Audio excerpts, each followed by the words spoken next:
যত এগোচ্ছি আমরা যেন আরো বেশি কুয়াশার মধ্যে ঢুকে যাচ্ছি। ভেবেছিলাম এখান থেকে ড্রোন শট নেবো। কি ড্রোন শট নেবো ভাই? কিছু দেখা গেলে তো ড্রোন শট নেবো।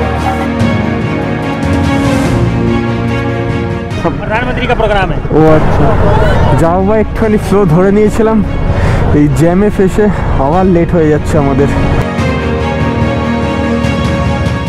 জায়গাটা আসার স্বপ্ন লাস্ট 1 বছর ধরে দেখেছি, সেখানটা ফাইনালি এসছি।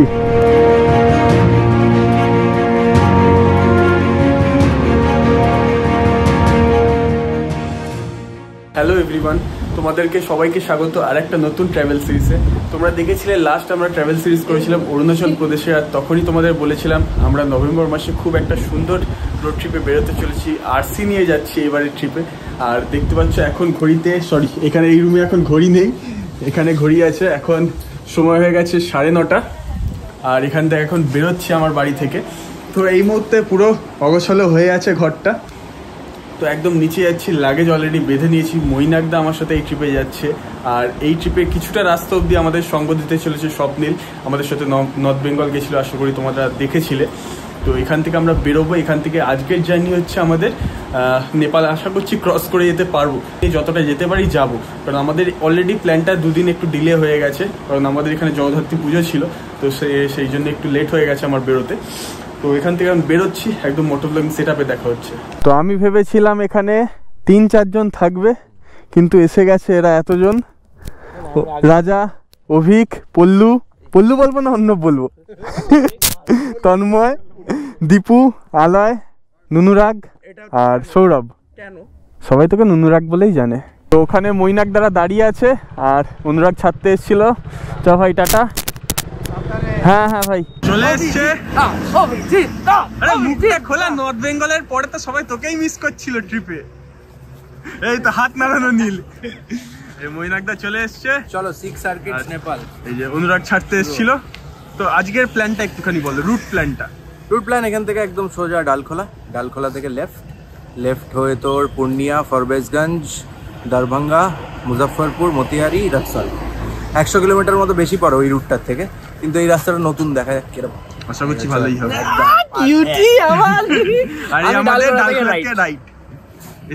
দেখা হবে, ওগুলো ধীরে ধীরে বলা হবে, এই ট্রিপে এই প্ল্যান হবে। তো অনুরাগ বেরোই আমরা, একদম টাটা, সাবধানে যাও। একদম। তো চলো একদম মোটর ব্লগিং সেট আপে আমাদের জার্নিটা স্টার্ট করা যাক এবার। 10:41 বাজলো, আর আমরা চন্দ্রনগরকে টাটা জানিয়ে এগিয়ে পড়লাম ডালখোলার উদ্দেশ্যে, মানে নেপালের উদ্দেশ্যে। তার আগে ডালখোলা মোড় পড়বে, যেখান থেকে আমরা লেফটে নেব। ডালখোলা মোড় হচ্ছে ওই রাস্তায় যেখান থেকে ডান দিকে চলে গেলে আমরা শিলিগুড়ির দিকে যাই, আর লেফট সাইডে পূর্ণিয়ার রাস্তা চলে যাচ্ছে। তোমাদের বারবার বলি, এই শিলিগুড়ি অবধি রাস্তা তো জানোই, মানে ডালখোলা অবধি রাস্তা 3টে ভালো রাস্তা আছে এই মুহূর্তে কলকাতা থেকে। এক হচ্ছে এই দিল্লি রোড দিয়ে যাওয়া, যেটা দিল্লি রোড থেকে সোজা গিয়ে কল্যাণী হয়ে কল্যাণী এক্সপ্রেসওয়েতে কানেক্ট করছে। সেকেন্ড হচ্ছে বারাসাত মধ্যমগ্রাম হয়ে তোমরা কিন্তু কল্যাণী কানেক্ট করে নিচ্ছ, ওখান থেকে NH12 পেয়ে যাচ্ছ, মানে এই রাস্তাটা যেটা তোমাদের একটু আগে বললাম ওইটাতেই কানেক্ট হচ্ছে। থার্ড রাস্তা হচ্ছে দিল্লি রোড ধরে সোজা যাবে, নিয়ে বর্ধমান থেকে মোরগ্রামের রাস্তা হয়ে তোমরা NH12 কানেক্ট করে যাবে মোরগ্রাম থেকে। তো আমরা এখন এই মুহূর্তে কল্যাণী ব্রিজের রাস্তাটাই নিচ্ছি, কল্যাণী হয়ে যে রাস্তাটা তোমাদের বলছিলাম, তো ওই রাস্তাটাই এখন নিচ্ছি। জানি না তোমরা এই অন্ধকারে দেখতে পাচ্ছ কি না, আমরা পৌঁছে গেছি মগরা ফ্লাইওভারে।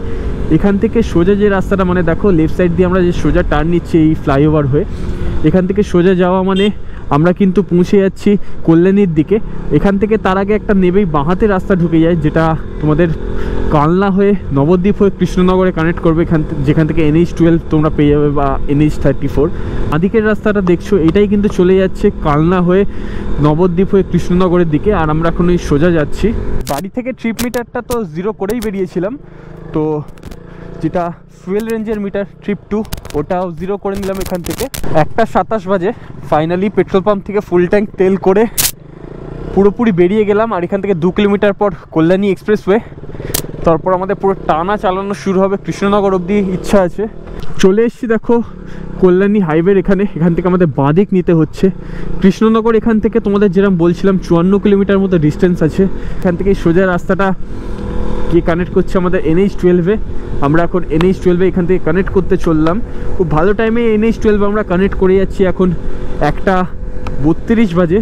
সরি 11:32 বাজে। আমি বড্ড ভুলভাল বলছি, জানি না কেন। আসলে একটা ভেতর এক্সাইটমেন্ট কাজ করছে যে নেপাল যাচ্ছি। তো সামনেই এখানে টোল বুথ আছে, এখান থেকে রানাঘাট 23 কিলোমিটার।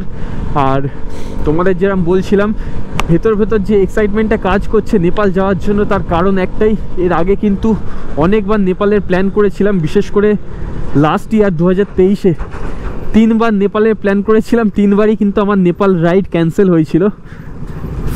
ফাইনালি নেপাল যাচ্ছি, আর একদম একটা বিশাল বড় প্ল্যান নিয়ে যাচ্ছি, যেটা তোমাদের সাথে শেয়ার করব ধীরে ধীরে।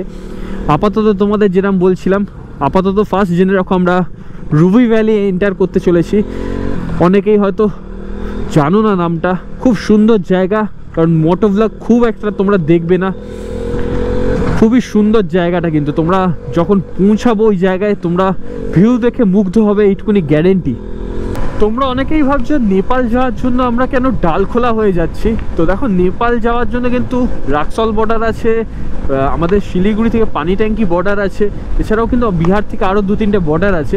আমরা রাক্সল বর্ডারটা দিচ্ছি ঠিকই, কিন্তু আমরা এই রোডটা দিয়ে যাচ্ছি। তার কারণ হচ্ছে আমরা যদি বিহার হয়ে যেতাম, মানে যদিও সামনে থেকে বিহার আমরা পাবোই, তো মেন হচ্ছে যদি আমরা ধানবাদের পথ থেকে যেতাম তাহলেও কিন্তু দুটো রাস্তা আছে। একটা হচ্ছে আমাদের দুর্গাপুর আসানসোল ক্রস করে আমরা ঝাড়খণ্ড এন্টার করতাম, ওখান থেকে ধানবাদ থেকে একটা রাস্তা ডান দিক চলে যায়, ওটাও হতে পারতো, বা সামনে গয়া হয়ে একটা রাস্তা পাটনা হয়ে যায়, সেটাও যেতে পারতাম।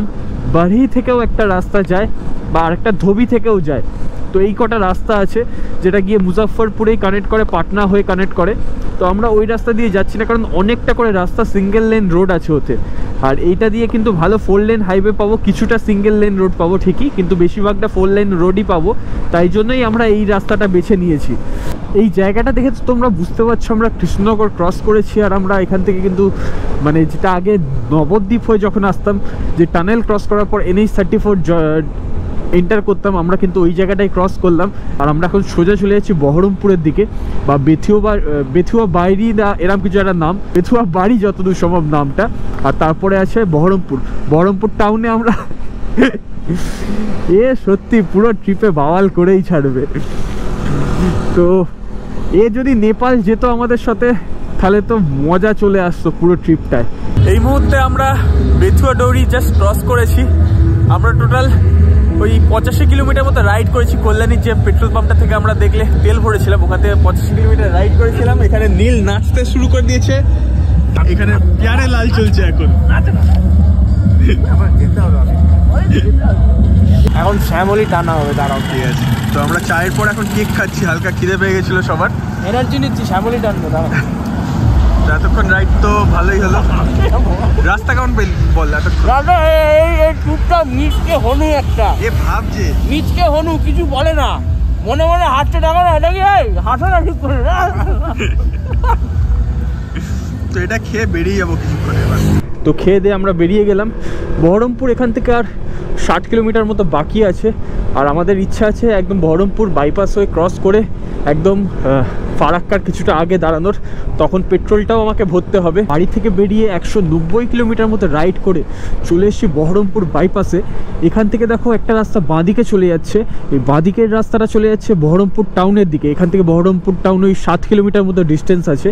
আর আমরা এই যে বহরমপুর বাইপাস নিয়ে নিলাম, এখান থেকে কিন্তু আমাদের প্রায় আধ ঘন্টা মতো টাইম বেঁচে যাচ্ছে, কারণ বহরমপুরের ভেতর দিয়ে আগে যে আমাদের যেতে হতো ওখানে ট্রাফিক ফেস করতে হতো, প্লাস রাস্তাটা অনেকটা ঘুরে যায়। তো আমাদের এখানে আধ ঘন্টা মতো টাইম সেভ হয়ে যাচ্ছে। আর এখান থেকে মালদার ডিস্টেন্স 135 কিলোমিটার মতো বাকি আছে, যেটা আমাদের কভার করতে ধরে রাখছি 2 ঘন্টা, 2.5 ঘন্টাই ধরে যাচ্ছি। 2.5 ঘন্টা টাইম লেগে যাবে, 2 ঘন্টা 15-20 মিনিট বলছিলাম, কিন্তু 2.5 ঘন্টা টাইম লেগে যাবে ধরছি। তো আমরা খুব ভালো টাইম মতো এগোচ্ছি।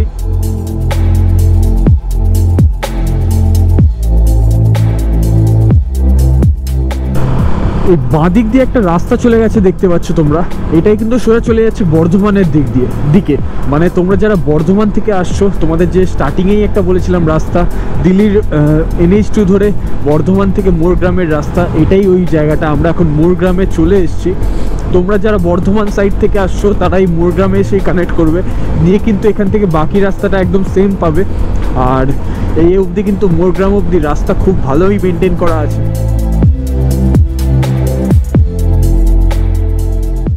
মুহূর্তে ঘড়িতে সময় হয়েছে 2:51 আর আমরা জাস্ট দেখেছিলে যে আমরা বহরমপুর ফারাক্কা টোলটা ক্রস করেছি, তারপরেই ঠিক আমরা দাঁড়িয়েছিলাম এখানে, একটুখানি জল খেলাম, সুসু করলাম, এত ঠান্ডা লাগছিল, বাথরুম পেয়ে গেছে। কত কিছু করে দিলাম। কি বলছিস? জল খেলাম, জল বার করলাম। তো দেখো এই সামনেই হচ্ছে টোল প্লাজাটা, এখানটাতে আমরা সব দাঁড়ালাম এখন। পিচ্চিরি প্যাচ লাস্ট ফারাক্কার আগে নয়, আহিরন। হ্যাঁ, আহিরনের এই 2.5 কিলোমিটার খুব বিচ্ছিরি অবস্থা করে দিল আমাদের। এত ট্রাফিক পেলাম, এই সিঙ্গেল ডাইভারশন, মানে ডাইভারশন ছিল দেখলে, একবার লেফটের লেন নিচ্ছিলাম, একবার রাইটের লেন নিচ্ছিলাম, তো ওই জন্যই দাঁড়ালাম। টোটাল লাস্ট যে পয়েন্টে আমরা দাঁড়িয়েছিলাম দেখেছিলে বেথুয়া বাড়ি, তো জায়গাটার নাম না? হ্যাঁ, বেথুয়া ডাউরি। আচ্ছা, ডহরি, বেথুয়া ডহরি। ওখান থেকে আমরা 130 কিলোমিটার টানা রাইড করলাম এখন, নিয়ে এখানে দাঁড়ালাম। হালকা হালকা একটু খিদে ভাব পাচ্ছে, না খেয়ে আসলে কি হবে, 2টা ইডলি খেয়ে বেরিয়েছি। তো আমরা তো ভাত খেয়ে বেরিয়েছি, আমি ভাত খেয়ে বেরিয়েছি, মনে হয় না কি ভাত।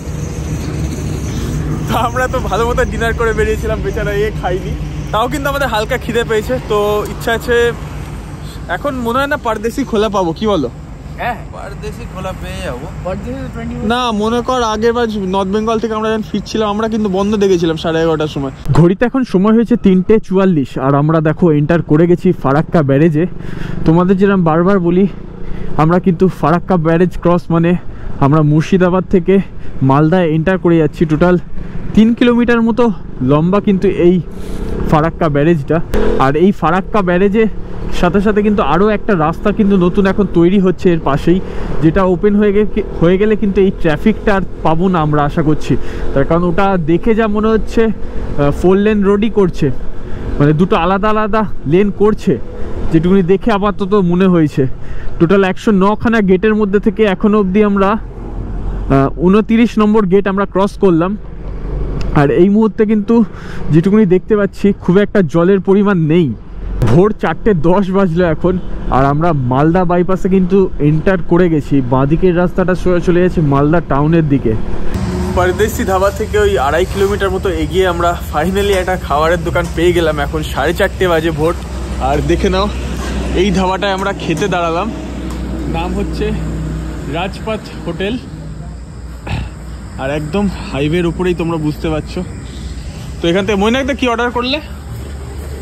আলু ভাজা, ডিম তরকা, আর কি বেশ খাওয়াবে বললাম?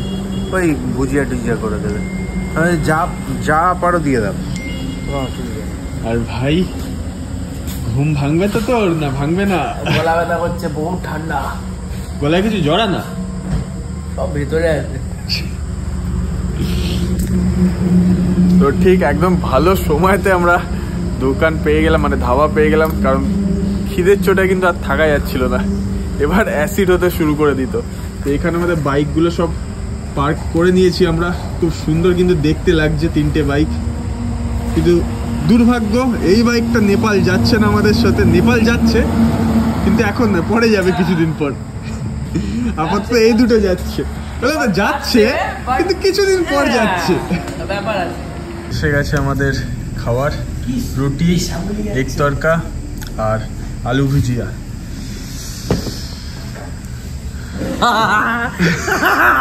আমি এটারই ওয়েট করছি।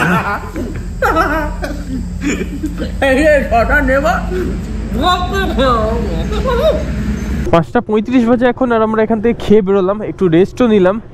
আর দেখতে পাচ্ছ হালকা হালকা ভোরের আলো ফুটছে এখন। আমরা এখান থেকে রুটি, আলু ভুজিয়া আর এগ তরকা খেলাম। আমাদের টোটাল 3 জনের 280 টাকা বিল হলো। খাবার দাবারের স্বাদ কিন্তু খুব ভালো।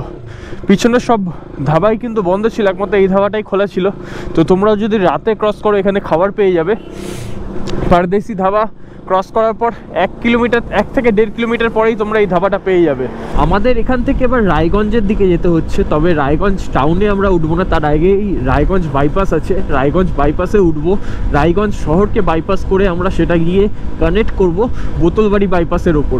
বোতলবাড়ি বাইপাস থেকে সোজা ডালখোলা অবধি যাবো, ডালখোলা থেকে আমাদের বাঁদিকে বেঁকে যেতে হবে পূর্ণিয়ার দিকে যাওয়ার জন্য। আর ডান দিকের রাস্তাটা চলে যাচ্ছে শিলিগুড়ি, যেরকম প্রত্যেকবার যাই, তবে এবার আমরা বাঁদিকে যেতে চলেছি পূর্ণিয়ার দিকে। ওখান থেকে আবার দুটো রাস্তা দিয়ে কিন্তু মুজাফফরপুর তোমরা যেতে পারবে। একটা হচ্ছে বেগিসারাইয়ের রাস্তা আর একটা হচ্ছে দারভাঙ্গার রাস্তা। আমরা কিন্তু ওপরের দারভাঙ্গার রাস্তাটা নেবো, যেটা পূর্ণিয়ার একটু আগে থেকে ডান দিকে আবার ওপর দিকে উঠছে, তো ওই রাস্তা দিয়ে আমরা যাব। তোমাদের পুরো রাস্তা তো দেখাবো এখান থেকে। তোমাদের যেরকম প্ল্যান বলেছিলাম আলো ফোটার কাছাকাছি টাইমে আমরা ডালখোলার কাছাকাছি পৌঁছাবো, যাতে তোমরা বাকি রাস্তাটা ভালো করে এনজয় করতে পারো, দেখতে পারবে রুটটা কীরকম আর রোড কন্ডিশন কীরকম আছে সেটারও তোমাদের আইডিয়া দিতে পারবো। তাই জন্যই রাত্রিরে বেরোনো হয়েছে। আর একদম দেখো প্ল্যানটা একদম যেরকম ভেবেছিলাম সেরকমই হচ্ছে। আর কিছুক্ষণেই আমরা রায়গঞ্জ বাইপাসে এন্টার করতে চলেছি।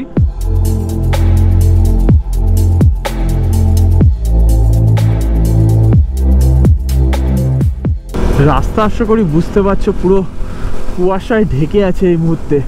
বাঁদিকের পুকুরের কাছটা দেখো, বুঝতে পারবে পুরো কুয়াশায় ঢেকে আছে।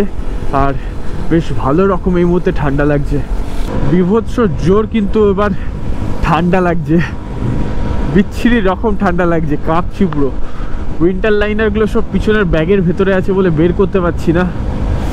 আর জায়গাটা দেখো কুয়াশা কিন্তু ছাড়ার নাম করছে না একদমই। যত এগোচ্ছি আমরা যেন আরো বেশি কুয়াশার মধ্যে ঢুকে যাচ্ছি। এরকম সেম আমরা ফেস করেছিলাম স্পিতি যাওয়ার সময়।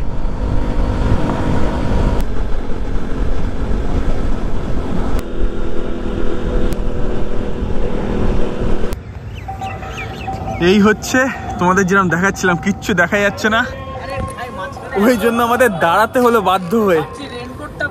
কিচ্ছু এক ফোঁটা কিচ্ছু দেখা যাচ্ছে না। তোমাদের খালি বলছিলাম আমরা স্পিতি যাওয়ার সময় যে কন্ডিশন পাচ্ছিলাম ঠিক সেরকম হতে যাচ্ছে, তো সেরকমই ফেস করে নিলাম, ওই জন্য দাঁড়াতে হলো বাধ্য হয়ে।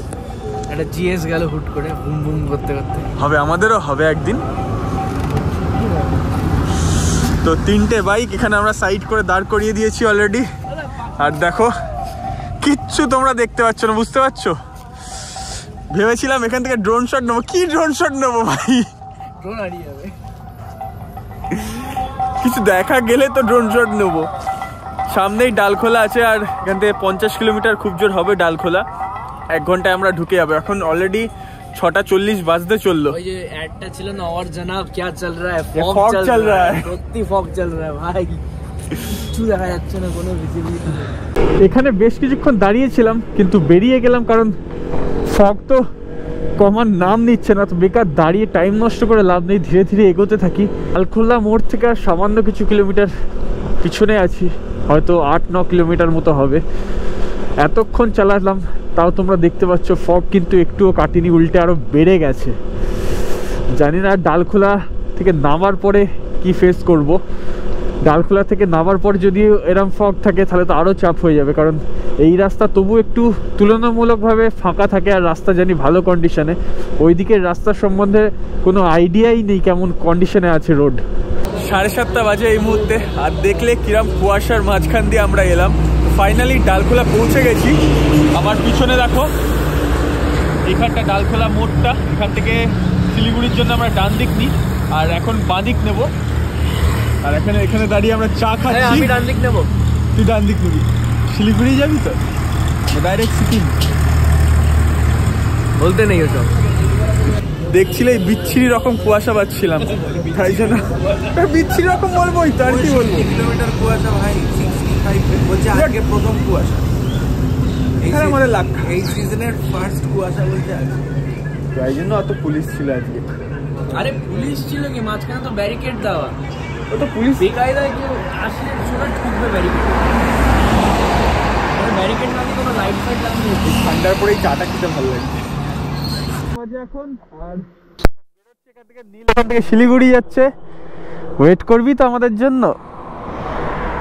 ওয়েট তো করবো, একদম বিগ থিং, সারপ্রাইজ ওগুলো।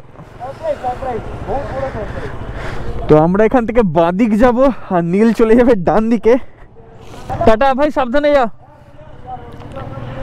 টাটা ভাই। তো এখান থেকে আমরা বাঁদিক নিয়ে নিলাম শিলিগুড়ি যাওয়ার জন্য, ক্রস করে ডান দিকে নিই। তো এখন বাঁদিকে নিলাম, এই সোজা পূর্ণিয়া 42 কিলোমিটার। কিন্তু তোমাদের যেরকম বলছিলাম আমাদের পূর্ণিয়া যেতে হবে না, তার আগেই আমরা গুলাববাগ বলে একটা পয়েন্ট আছে যেখান থেকে আমরা আবার ডান দিকে নিয়ে নেবো। সেখানেও আমরা পূর্ণিয়া যাওয়ার রাস্তাটায় উঠে পড়লাম। আর তোমাদের যেরকম বলছিলাম গুলাববাগ থেকে আমরা ডান দিকে নেবো ফরবেজগঞ্জের জন্য, নিয়ে ওখান থেকে সোজা আমরা মুজাফফরপুরের দিকে যাব। এখান থেকে মুজাফফরপুরের ডিস্টেন্স এখনও 312 কিলোমিটার গুগল ম্যাপ দেখাচ্ছে। আমরা বিহারে এন্টার করে গেলাম, এখান থেকে জাস্ট 700 কি 800 মিটার মতো ডিস্টেন্স হবে ডালখোলা মোড় থেকে এই চেক পয়েন্টটার। এরপরেই কিন্তু বিহার শুরু হয়ে গেল। আর এখান থেকে পুরোপুরি আমরা বিহারের ওপর মধ্যে থাকবো যতক্ষণ না আমরা রাক্সল ক্রস করছি।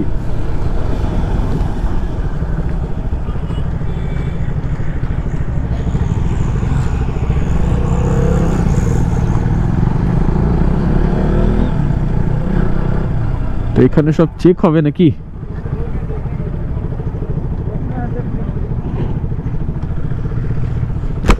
देखने के लिए, हाँ देखने के लिए। ओ अच्छा अच्छा, कैमरा ऑन है ना? हाँ पूरा डिटेल जहाँ जाइएगा, हाँ जहाँ तक चले कैमरा कैच होता है। नहीं, जहाँ जहाँ ऑन रखता हूँ तब। আমরা মেন এই দিক থেকে ডালখোলা হয়ে এই রাস্তা ফরবেজগঞ্জ হয়ে যে রাস্তা মুজফ্ফরপুর যাচ্ছে, এই রাস্তাটা নেওয়ার কারণ একটাই যে এখানে আমরা বেশিক্ষণ আর কি সিঙ্গেল লেন রোড পাবো না। যেটা আমরা যদি ধানবাদ হয়ে যেতাম বা গয়া হয়ে যেতাম তাহলে কিন্তু অনেকটা বেশি আমাদের সিঙ্গেল লেন রোড দিয়ে আমাদের চালাতে হতো। তাই জন্যই আমরা এই রাস্তাটা বেছে নিয়েছি। দেখা যাক এবার সিদ্ধান্তটা ঠিক হয়েছে না ভুল।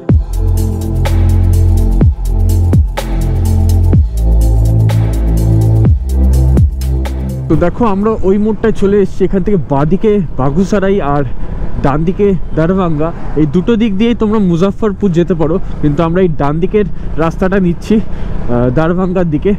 তো এখান থেকে এই যে আমাদের রাউন্ড সার্কেলটা ঘুরতে হবে, নিয়ে ডান দিক ধরে যেতে হবে। এখন মুজাফফরপুর এখান থেকে 275 কিলোমিটার দেখাচ্ছে। মানে আমরা যখন ডালখোলা থেকে শুরু করেছিলাম তখন 313 কিলোমিটার দেখিয়েছিল, আর এখন সেখান থেকে আর 275 কিলোমিটার বাকি আছে, যেটা আমাদের আশা করছি 5 ঘন্টায় হয়ে যাওয়ার কথা। এর বেশি টাইম না লাগারই কথা আমাদের, যদি এরম ভালো রাস্তা থাকে। 9টা বাজতে চললো, রাস্তায় দেখো ফগ কিন্তু তোমরা এখনও বুঝতে পারবে, বিহারে এখনও ফগ রয়েছে। আর হঠাৎ করেই রোদের তাপটা যেন কমে গেল। সামনেটা দেখো পুরো একটু ওই অন্ধকার মতো হয়ে এলো পুরো হঠাৎ করে। আর বাঁ দিকটা খেয়াল করো, পুরোপুরি ফগে ঢেকে, পুরোপুরি। বিহার আর ইউপিতে কিন্তু যেরম গরম ঠিক সেরমই ঠান্ডাও পড়ে, এটা মানতে হবে। অলরেডি এখন কাঁপাতে শুরু করে দিয়েছে। কুয়াশা তো কমার নাম নিচ্ছে না, দেখতে পাচ্ছ। আর এখন আমরা যে পয়েন্টটায় আছি সামনে একটা টোল গেট আছে।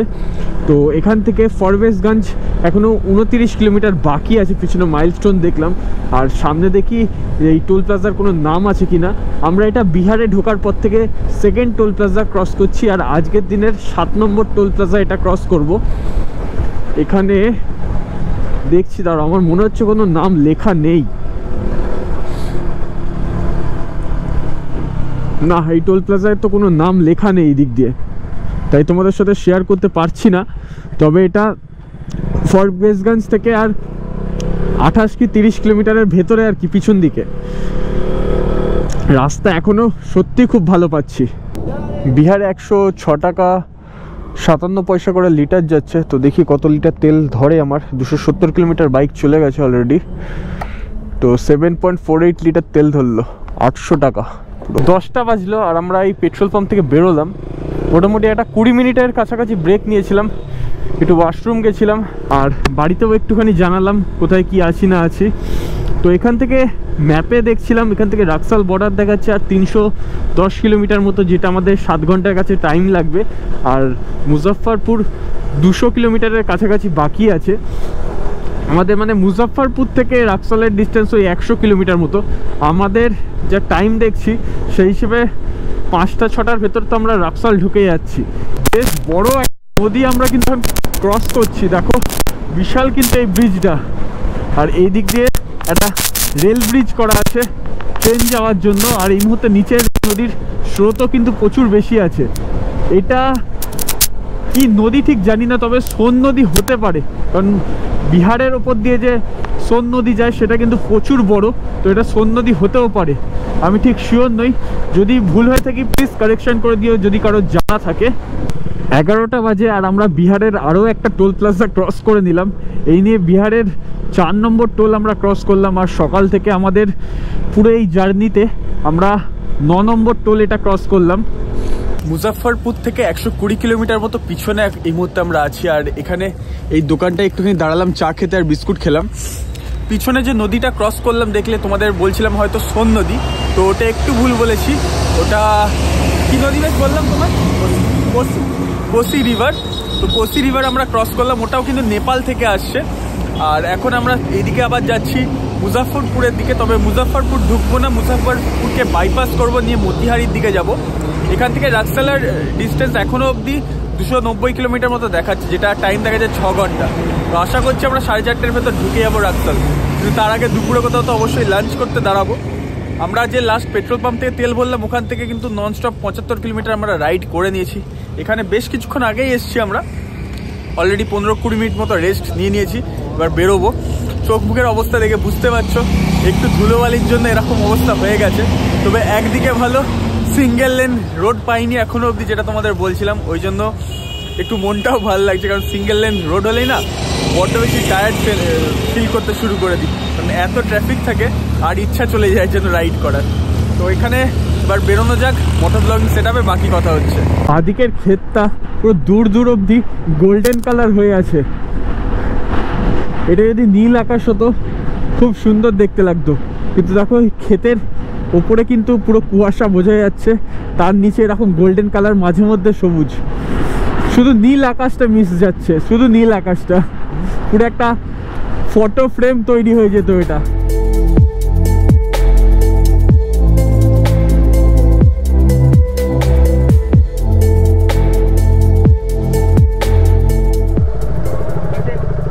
প্রধানমন্ত্রী কা প্রোগ্রাম है। ও আচ্ছা, তো দরভঙ্গার এখানে জ্যাম লেগে আছে।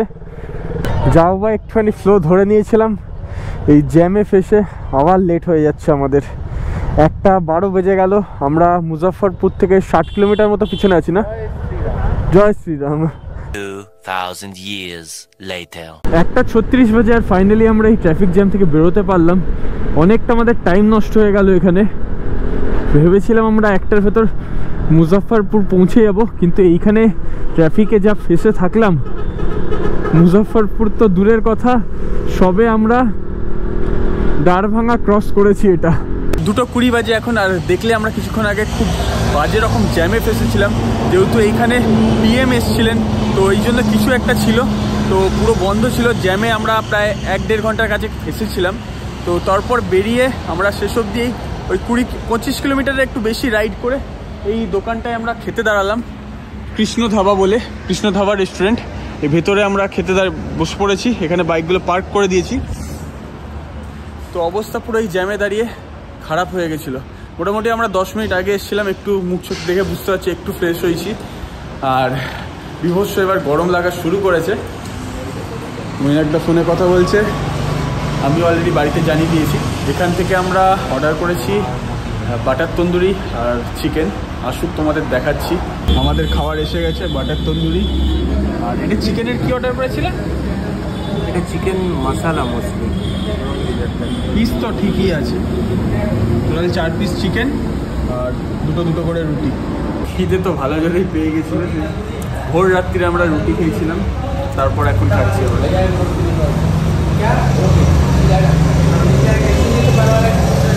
মোটামুটি 5-10 মিনিট খাওয়ার পরে রেস্ট নিলাম, একটু চোখে মুখে জল দিলাম আর একবার ভালো করে, নিয়ে ওয়াশরুম ইউজ করলাম, নিয়ে এখন বেরোচ্ছি। এখান থেকে রাক্সলের ডিস্টেন্স দেখাচ্ছে 153 কিলোমিটার, যেটা গুগল ম্যাপ দেখাচ্ছে আমাদের 3.5 ঘন্টার মতো টাইম লাগবে। তো আমরাও সেই ধরে এগোলে আমরা আরামসে 6:30 থেকে 7টার ভেতর ঢুকে যাওয়ার কথা। আর তারপর ওখানে গিয়ে আমরা ডিসাইড করব যে আমরা রাক্সলে স্টে করবো নাকি বীরগঞ্জে। তো এখন এখান থেকে বেরোবো, আগে এখান থেকে মুজাফফরপুর, ওখান থেকে মতিহারি থেকে রাক্সল। তো জার্নিটা তো আশা করি লাস্টের টুকুনি এনজয় হবেই। তো আর আলো থাকতে থাকতেই আশা করছি আমরা পৌঁছাতে পারবো। বাকি রাস্তায় যা হচ্ছে না হচ্ছে তোমাদের তো দেখাবোই। এই দেখো, এই ডান দিকের হোটেলটা থেকেই আমরা খেলাম। খাবার দাবারের স্বাদ কিন্তু ভালো ছিল, আর প্রাইসও খুব সুন্দর ছিল, মানে কমের ওপরই ছিল। আমরা যে 2টো করে বাটার তন্দুরি খেলাম, প্লাস চিকেনের আইটেমটা খেলাম, আর চা নেওয়া হয়েছিল। টোটাল 420 টাকা বিল হয়েছে। 3:35 বাজে এই মুহূর্তে, আর আমরা এন্টার করে গেছি মুজফ্ফরপুরে। মানে এই লেফটের দিকে একটা রাস্তা বেঁকে যাচ্ছে, ওটা মুজফ্ফরপুর টাউনের দিকে যাচ্ছে। আর মতিহারির জন্য ডান দিকে অ্যারো করা ছিল। আমরা একবার সামনেটা থেকে দেখে নিচ্ছি, যতদূর সম্ভব ডান দিকেই আমাদের যেতে হবে। হ্যাঁ, এই ডান দিকটা যেতে হবে মতিহারির জন্য, আর এই বাঁ দিকটা চলে যাচ্ছে মুজফ্ফরপুর টাউনের দিকে।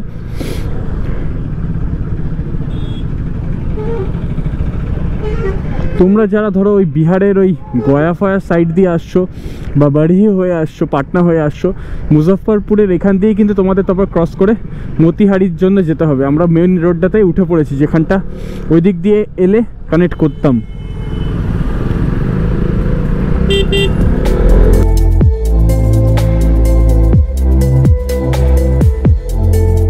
রাস্তাটা সত্যি মানতে হবে, আমরা যে ডালখোলা থেকে বাদিক নিয়ে এই রাস্তার দিকে এসছি, পুরো রাস্তায় শুধু ওই ডালখোলা থেকে যখন একটুখানি বিহার অবধি ঢুকলাম তখন রাস্তা একটুখানি খারাপ ছিল। বাদবাকি পুরো রাস্তা কিন্তু খুব ভালো মেনটেন করে রাখা আছে। কিছু কিছু জায়গায় অবশ্যই গর্ত আছে, আমি মানছি, কিন্তু ওই গর্তগুলো যদি তোমরা না ধরো তাহলে কিন্তু রাস্তা খুব সুন্দরভাবে মেনটেন করা আছে। আর বেশ চওড়া হাইওয়েটা, তোমরা ভালো স্পিড মেনটেন করে তাড়াতাড়ি রাক্সল পৌঁছে যেতে পারবে। 18 কিলোমিটার মতো হবে হয়তো মতিহারি থেকে। তো সেখান থেকে পুরোই সিঙ্গেল লেন রোড পেয়ে যাচ্ছি। দেখি এটা কতটা থাকে এই রাস্তাটা, কারণ এখনও তো রাক্সল অনেক কিলোমিটারই বাকি। রাক্সল এখনও 50 কিলোমিটার বাকি এখান থেকে। ট্রাফিক জ্যামটা দেখো একটু ফাঁকা হয়েছে পিছনে যেরকম ছিল তার তুলনায়। আর তার সাথে সাথে কিন্তু এখানে ধোঁয়াশা চলে এলো। ধোঁয়াশাই হবে, কারণ পুরোটা আমার মনে হয় না পুরোটা কুয়াশা। তো ধোঁয়া আর কুয়াশা মিশে এই ধোঁয়াশার সৃষ্টি করে যেটা, সেটাই আমার মনে হচ্ছে এটা।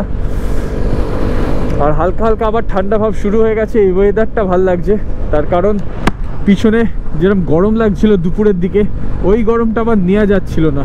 এত ক্রাউড দেখে আর এত দোকান সব দেখে মনে তো হচ্ছে আমরা রাক্সল এন্টার করে গেছি। এবার খালি বর্ডারটা দেখতে হবে, বর্ডারটা কোথায় আছে। আমরা সামনের দিকে এগোতে থাকছি। যে জায়গাটা আসার স্বপ্ন লাস্ট 1 বছর ধরে দেখেছি, সেখানটা ফাইনালি এসছি। লাস্ট বছর 3বার প্ল্যান করে হয়নি, ফাইনালি এবছর মৈনাকদার জন্য হলো আমার এই স্বপ্নটা পূরণ। ফাইনালি এসে গেছি ইন্ডিয়া গেটে, মানে ইন্ডিয়া গেট বলবো না, ইন্ডিয়ার আর নেপালের গেট। খুব সুন্দর লাগছে কিন্তু জায়গাটা। রাক্সল বর্ডার এটা আমরা এসছি। দেখলেই তোমরা আমরা চলে এসেছি ইন্ডিয়া নেপাল বর্ডারে। আর এসেই সবার আগে আমরা নিজেদের বাইকের ছবি তুলেছি, নিজেরা সেলফি তুলেছি, নিয়ে এখন তোমাদের সাথে কথা বলছি। তো আমরা এখানে কথা বলে নিয়েছি, আজকে ভানসার করি, আমরা বীরগঞ্জে স্টে করে যাচ্ছি। ভানসার ভেতরটায় ঢুকে বানাবো কিছুক্ষণে। তার আগে তোমাদের গেটটা দেখিয়ে দিই। দেখো ঠিক আমার পিছনে এটা গেটটা, এখান দিয়ে দেখো এটা নেপালের অটো ভেতরে যাচ্ছে। নেপালের সব গাড়িগুলো কিন্তু ভেতরে যাচ্ছে। ইন্ডিয়াতে যখন নেপালের গাড়ি ঢোকে কিছু লাগে না, কিন্তু আমাদের নেপালে যখন আমাদের বাইক নিয়ে ঢুকবো ইন্ডিয়ার, আমাদের ভানসার করাতে হবে, যেটা বাইকের পারমিট। আমাদের নিজস্ব কোনো পারমিট করাতে হবে না, শুধু আমাদের বাইকের জন্য পারমিট করাতে হবে। আর তোমাদের দেখো ঢুকতেই গেটটা যেরকম বলছিলাম, এটা হচ্ছে গেট। এখানে দেখো দুটো হ্যান্ডশেক করার সাইন করা আছে, এদিকে ইন্ডিয়ার ফ্ল্যাগ করা আছে, এদিকে নেপাল। আর ঠিক এই ওপরে নেপালের ফ্ল্যাগ করা আছে, যেটা তোমরা এখন অবশ্য বুঝতে পারছো না ভালো করে। আর এই হচ্ছে গেট এখানকার। খুব কিন্তু সুন্দর লাগছে জায়গাটা। গেটটা তোমাদের আর একটু ভালো করে সাইড দিয়ে দেখালে বুঝতে পারবে। দাঁড়াও, ও এখানেও তো আরেকটা নেপালের ফ্ল্যাগ রয়েছে, আরও বেটার তোমরা বুঝতে পারবে। দাঁড়াও, এ দেখো। তো ফাইনালি এই দিনটারই ওয়েট করেছিলাম লাস্ট 1 বছর। ফাইনালি আমি আসতে পেরেছি এখানে। তো চলো একটু ভানসারটা বানিয়ে নিয়ে আজ আগেবার। 9:50 বাজে আর আমরা নেপাল এন্টার করলাম। এটা হচ্ছে নেপালের গেট, তোমাদের যেরকম দেখালাম। আর আমরা এন্টার করে গেলাম নেপালে। সামনেই ভানসার অফিস আছে, ওখান থেকে আমাদের ভানসার বানিয়ে নিতে হবে। তোমাদের সব ডিটেলস আমি শেয়ার করছি ভানসার বানানোর জন্য কি কি লাগবে না লাগবে। তো এই যে লেখা আছে ভানসার অফিসটা এদিকেই বাঁদিকে, বীরগঞ্জ কাস্টম অফিস। তো আমাদের ভানসার এসে গেছে, 10 দিনের আমরা এখান থেকে করিয়ে নিয়েছি। আমাদের আর কি শরীরে একদম জোর নেই যে নিজেরা গিয়ে করাবো, তাই জন্য এখানে যারা আছে তাদেরকেই দিয়ে দিয়েছি। টোটাল 1500 টাকা নিয়েছে 10 দিনের জন্য, প্লাস এক্সট্রা 200 করে নিয়েছে আমাদের থেকে। তার অনেক ঝামেলা হচ্ছিল, তো সে ওই টাকা দিয়েই আমাদের করাতে হয়েছে। 200 400 টাকা এক্সট্রা নিয়েছে। তো আমাদের 10 দিনের যে পারমিট হয়ে গেছে, এবার সামনে যাচ্ছি আমরা মানি এক্সচেঞ্জ করতে আর সিম নেবো এনসেলের। বাকি কথা তোমাদের হোটেল রুমে গিয়ে বলবো, কারণ খুব টায়ার্ড হয়ে গেছি। আমরা বীরগঞ্জেই তাহলে স্টে করে নিচ্ছি তো একদম হোটেলে ঢুকে তোমাদের সাথে কথা হবে। ও না, তোমাদের আগে দোকানটাও দেখিয়ে নেবো যেখান থেকে আমরা মানি এক্সচেঞ্জ করবো আর সিম দেবো, তোমাদের সেটাও দেখিয়ে দিচ্ছি। তো আমরা এই ইমিগ্রেশন অফিস থেকে বেরিয়ে গেলাম। এখন ঘড়িতে সময় হয়েছে আমাদের ইন্ডিয়ান টাইম অনুযায়ী 7:31, আর এখান থেকে আমরা এই ব্যাক গেট দিয়ে বেরিয়ে যাচ্ছি। আমাদের টোটাল শুধু এখানে আরসি আমাদের দিতে হলো, আর কিচ্ছু না। আরসি কপি লাগলো, আমাদের ইন্ডিভিজুয়াল কোনো ডকুমেন্টস লাগলো না। আর 200 টাকা করে পার ডে নেপালি রুপিসে লেগেছে। আমরা যেহেতু মানে এক্সট্রা এই দালাল ধরে করেছি, তো ওরা এক্সট্রা 200 করে নিয়েছে আমাদের থেকে, মানে 300 টাকা নেপালিতে বেশি নিয়েছে, 320 টাকা।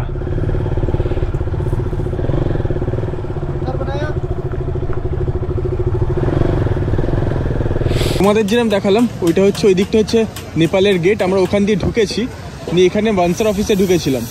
এখান থেকে জাস্ট ভানসার অফিস থেকে বেরোলেই এই সামনের গলিটায় এসে এই দোকানটা থেকে আমরা মানি এক্সচেঞ্জ করে নিয়েছি আর সিম নিলাম। এনসেলের সিম নিলাম 150 টাকা, নেপালি 150 টাকায় 1 সপ্তাহ unlimited call Nepal to Nepal, আর আনলিমিটেড ডেটা আছে। আমরা 1 সপ্তাহ মানে এইটা ডেটা প্ল্যানটা শেষ হলে আবার রিচার্জ করাতে পারবো 150 টাকা দিয়ে নেপালি। তো ওই জন্য আমরা আমাদের হিসাব করে 2 সপ্তাহ লাগবে বলে আমরা 1 সপ্তাহ এই প্ল্যানটা নিলাম, আবার রিচার্জ করিয়ে নেবো।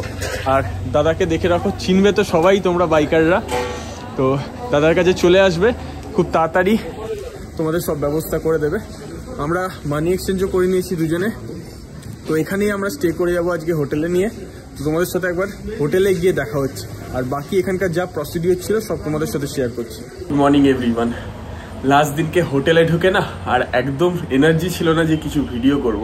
তো জাস্ট রুম নিয়েছি আমরা, একদম বীরগঞ্জের মেন রাস্তার উপরেই রুম নিয়েছি।